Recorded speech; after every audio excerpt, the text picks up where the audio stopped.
ಜಗಜ್ಜನನೇ ಸ್ಕಂದಮಾತೆ ಉಪಾಸನೆಯಿಂದ ಭಕ್ತನ ಎಲ್ಲ ಇಚ್ಛೆಗಳು ಪೂರ್ಣವಾಗುತ್ತವೆ. ಈ ಮರ್ತ್ಯ ಲೋಕದಲ್ಲಿ ಅವನಿಗೆ ಪರಮ ಶಾಂತಿ ಮತ್ತು ಸುಖದ ಅನುಭವವಾಗತೊಡಗುತ್ತದೆ. ಅವನಿಗಾಗಿ ಮೋಕ್ಷದ ಬಾಗಿಲು ತಾನಾಗಿ ಸುಲಭವಾಗುತ್ತದೆ. ಸ್ಕಂದಮಾತೆ ಉಪಾಸನೆಯಿಂದ ಬಾಲರೂಪಿ ಭಗವಾನ್ ಸ್ಕಂದನ ಉಪಾಸನೆಯು ಕೂಡ ತಾನಾಗಿಯೇ ಆಗುತ್ತದೆ. ಈ ವಿಶೇಷತೆ ಕೇವಲ ಇವರಿಗೆ ದೊರೆಯುತ್ತದೆ.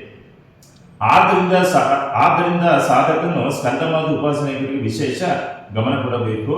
ಸೂರ್ಯಮಂಡಲದ ಅಧಿಷ್ಠಾತ್ರಿ ದೇವಿಯಾದ್ದರಿಂದ ಇವಳು ಉಪಾಸಕನು ಅಲೌಕಿಕ ತೇಜ ಹಾಗೂ ಕಾಂತಿಯಿಂದ ಸಂಪನ್ನನಾಗುತ್ತಾನೆ. ಒಂದು ಅಲೌಕಿಕ ಪ್ರಭಾ ಮಂಡಲವು ಅದೃಶ್ಯವಾಗಿ ಯಾವಾಗಲೂ ಇವನ ಸುತ್ತಲೂ ಹರಡಿಕೊಂಡಿರುತ್ತದೆ.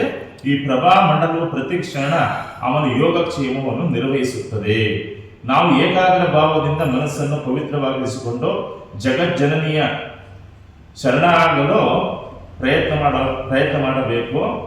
ಈ ಘೋರ ಭವಸಾಗರದ ದುಃಖದಿಂದ ಮುಕ್ತನಾಗಿ ಮೋಕ್ಷವನ್ನು ಸುಲಭವಾಗಿಸಿಕೊಳ್ಳಲು ಇದರಿಂದ ಉತ್ತಮವಾದ ಬೇರೆ ಮಾರ್ಗವೇ ಇಲ್ಲ ಎಂದು ಹೇಳುತ್ತದೆ. ಸ್ಕಂದಮಾತಾ ದೇವತಾಯ ನಮಃ. ಸಾಂಬ ಜೈ ನಮಃ. ಪಾರ್ವತಿ ನಮಃ. ಪಾರ್ವತಿ